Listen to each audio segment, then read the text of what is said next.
மேலும் என் சகோதரரே, கர்த்தருக்குள் சந்தோஷப்படுங்கள். எழுதினவைகளையே எழுதுவது எனக்கு வருத்தம் அல்ல, அது உங்களுக்கு நலமாயிருக்கும். நாய்களுக்கு எச்சரிக்கையாயிருங்கள், பொல்லாத வேலையாட்களுக்கு எச்சரிக்கையாயிருங்கள், சுண்ணத்துக்காரருக்கு எச்சரிக்கையாயிருங்கள்.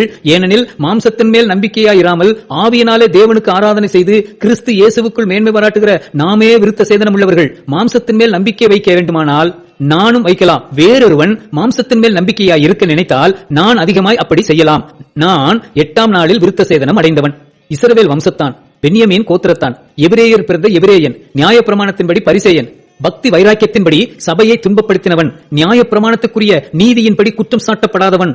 ஆகிலும் எனக்கு லாபமாய் இருந்தவைகள் அவைகளோ அவைகளை கிறிஸ்துவுக்காக நஷ்டம் என்று எண்ணினேன். அது மாத்திரமல்ல, என் கர்த்தராகிய கிறிஸ்து இயேசுவை அறிகிற அறிவின் மேன்மைக்காக எல்லாவற்றையும் நஷ்டம் என்று எண்ணிக்கொண்டிருக்கிறேன்.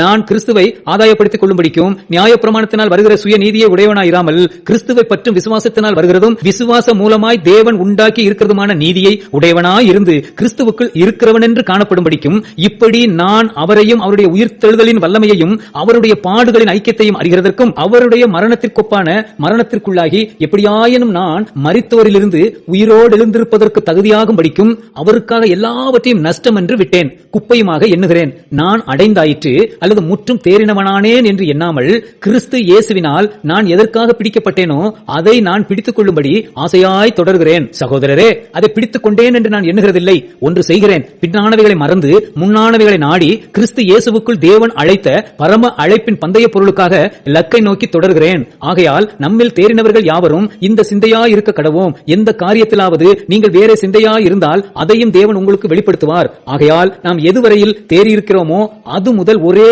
ஒழுங்காய் நடந்து ஒரே சிந்தையாய் இருப்போமாக. சகோதரரே, நீங்கள் என்னோட கூட பின்பற்றுகிறவர்களாகி நாங்கள் உங்களுக்கு வழிகாட்டுகிறபடி நடக்கிறவர்களை மாதிரியாய் நோக்குங்கள். ஏனெனில் அநேகர் வேறு விதமாய் நடக்கிறார்கள். அவர்கள் கிறிஸ்துவின் சிலுவைக்கு பகைஞர் என்று உங்களுக்கு அநேகம் தரம் சொன்னேன். இப்பொழுது கண்ணீரோடும் சொல்லுகிறேன், அவர்களுடைய முடிவு அழிவு, அவர்களுடைய தேவன் வயிறு, அவர்களுடைய மகிமை அவர்களுடைய லட்சையே. அவர்கள் பூமி கடத்தவைகளை சிந்திக்கிறார்கள். நம்முடைய குடியிருப்போ பரலோகத்தில் இருக்கிறது.